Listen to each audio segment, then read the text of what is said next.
ভিন্ন ধর্মী একটা ভিডিও দেখাতে চাচ্ছি। বিশেষ করে এটা সাধারণদের জন্য দরকার, বিশেষ করে যারা টেকনিক্যাল লোক, যারা গবেষণা করেন, তাদের জন্য অনেক বেশি প্রয়োজন হবে আজকের ভিডিওটা। আমরা এতদিন যাবৎ, আমরা 2018 সাল থেকে আপনারা জানেন, বা আমাদের বিভিন্ন ভিডিওতে এবং ফেসবুকে, আমাদের ওয়েবসাইটে আমরা জানিয়েছি যে আমরা জারবেরা নিয়ে বাংলাদেশের ক্লোনিং এর কাজ করে আসছি টিস্যু কালচারের মাধ্যমে, এবং আমাদের অনেক সফলতাও আছে এটা নিয়ে। তো আজকে একটু ভিন্ন ধর্মীর জন্য দেখাতে চাচ্ছি যে প্রতিটা গাছের কিন্তু বীজ হয়, আপনারা জানেন। তো টিস্যু কালচার একটা প্রযুক্তি যেটা গাছের বংশবৃদ্ধির জন্য, গাছের থেকে গাছ সৃষ্টি করার জন্য, টেস্ট টিউবে ক্লোন করার জন্য এই প্রযুক্তি আমরা ব্যবহার করে থাকি। কিন্তু সব গাছের জন্য কিন্তু টিস্যু কালচার প্রযুক্তি কিন্তু ব্যবহার করা নাও যেতে পারে, বা ব্যবহার করলে অতটা কমার্শিয়ালি নাও করা যেতে পারে। যেমন ধরা যাক আম গাছ, কাঁঠাল গাছ, লিচু গাছ, এখানে টিস্যু কালচারের প্রয়োজন আছে, কিন্তু একটু ভিন্ন ভিন্ন আঙ্গিকে প্রয়োজন আছে। সরাসরি মাইক্রো প্রোপাগেশনের আঙ্গিকে অতটা বেশি প্রয়োজন নাই। কিন্তু কোনো কোনো গাছ আছে, যেমন ধরেন অর্কিড, যেমন ধরা যাক জারবেরা, যেমন ধরা যাক আলু, এরকম যেমন স্ট্রবেরির ক্ষেত্রেও এরকম বেশ কিছু গাছ আছে যেখানে কিন্তু টিস্যু কালচার প্রযুক্তি অপরিহার্য। মানে টিস্যু কালচার ছাড়া আপনি কোনো কিছুই এখানে মাইক্রো প্রোপাগেশন বা ক্লোনিং এর কাজ করা যাবে না। তো এখানে দেখাতে চাচ্ছি আজকে আমরা এই প্রথম দেখেছি একটা গাছে আজকে আমরা সিড দেখতে পাচ্ছি। আপনারা একটু ভালো করে লক্ষ্য করুন, এই যে সিড এখানে দেখতে পাচ্ছেন, এগুলি কিন্তু এই ফুলটা, যেহেতু আমরা কেন সিড দেখতে পাই না জারবারের ক্ষেত্রে, কারণ অতটুকু পর্যন্ত কৃষকরা যায় না সিড পর্যন্ত। তারা অনেক আগে ফুলটাকে তারা এখান থেকে ছিঁড়ে এগুলি বিক্রি করে ফেলেন, সেই জন্য সিড পর্যন্ত যায় না। এই একটা গাছে সিড রয়ে গেছিল, মানে ফুলটা রয়ে গেছিল বলে এখানে সিড দেখতে পাচ্ছেন।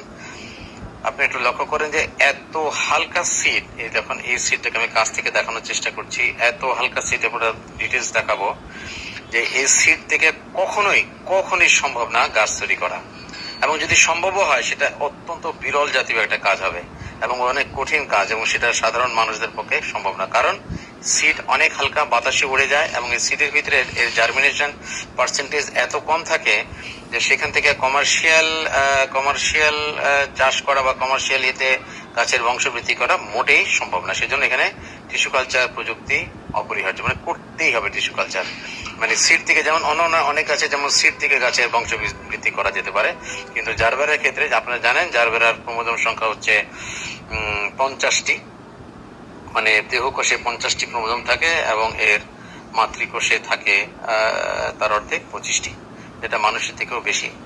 তো এখানে সিড দেখাতে যাচ্ছি আমি, এই কারণে যে সিডের এখান থেকে এত হালকা যে এই সিড যদি মাটিতে লাগান তাহলে এই সিডকে খুঁজে পাওয়া যাবে না, এই সিড বাতাসে উড়ে চলে যাবে। এই সিডের যদি মাটিতে লাগানো হয়, মানে যত্ন করেও, সেখানে সিডের ভায়াবিলিটি, মানে জার্মিনেশন পার্সেন্টেজ দেখা যাবে যে 5%-এরও নিচে, 2%-এরও নিচে। ফলে এখান থেকে কোনো গাছের বংশবৃদ্ধি করা সম্ভব নয়। এখন আমরা একটু দেখাতে চাই আলাদা করে আপনাদেরকে, যে দেখেন এখানে সিড দেখানোর চেষ্টা করছি। দেখুন সিডগুলো এই এক একটা আলাদা সিড, এখান থেকে একটা সিড ওদিকে ইয়েতে রাখো, এই দেখেন এখানে প্রত্যেকটা সিড কিন্তু আলাদা। দেখেন এটা একটা সিড, তাহলে বুঝতে পারছেন যে এটা কত হালকা। আমি শেষে একটা ফু দিয়ে উড়িয়ে দিব সিডগুলোকে, তখন বুঝতে পারবেন যে এই দেখেন আমরা এত যত্ন করে ফোর্সেপ দিয়ে এগুলোকে আলাদা করার চেষ্টা করছি, কিন্তু সেটা এখানে সম্ভবপর হয়ে উঠছে না।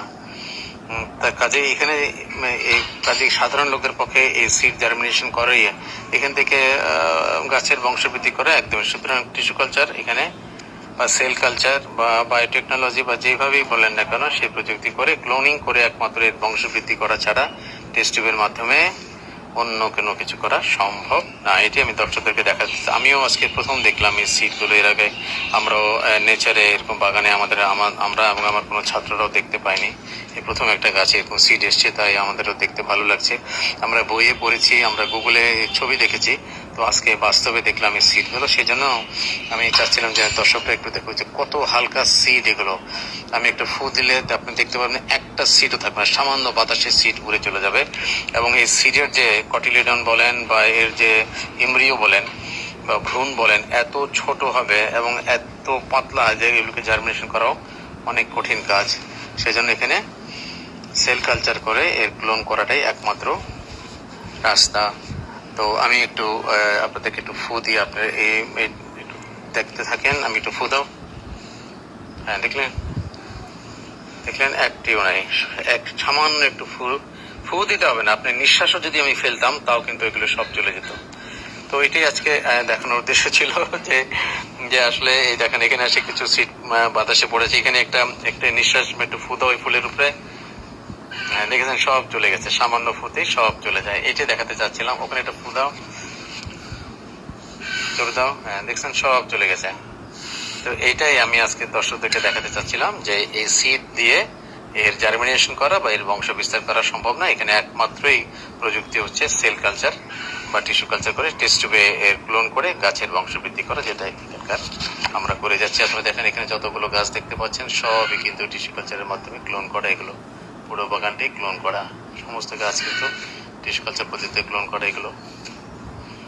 এই তো এটুকুন দেখানোর রাস্তা ছিল আপনাদেরকে সবাইকে, যেখানে দেখতে পাচ্ছেন ক্লোন করে এগুলো টেস্ট টিউব থেকে সব চারাগুলো লাগানো হয়েছে ইয়েতে ছোট ছোট পটে, এই পদ্ধতিকে দেখানো ছিল।